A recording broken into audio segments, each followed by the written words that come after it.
कि जब आप एक किताब पढ़ते हैं दुखी स्टेज में और एक किताब पढ़ते हैं आप खुश होकर के और एक किताब पढ़ते हैं आप न्यूट्रल लेवल पे just to gain the experience, आपकी तीनों स्टेज में अंडरस्टैंडिंग अलग होती है।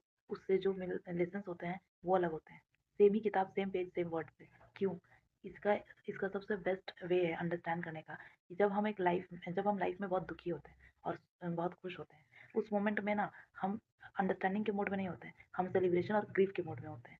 तो कहते हैं ना कि जब आप एक शांत मोड में होते हैं, जहाँ ना आपको दुःख खिला सकता है, ना आपको सुख खिला सकता है, उस वक़्त में आप अंडरस्टैंडिंग डेवलप करते हैं अपनी लाइफ़ में।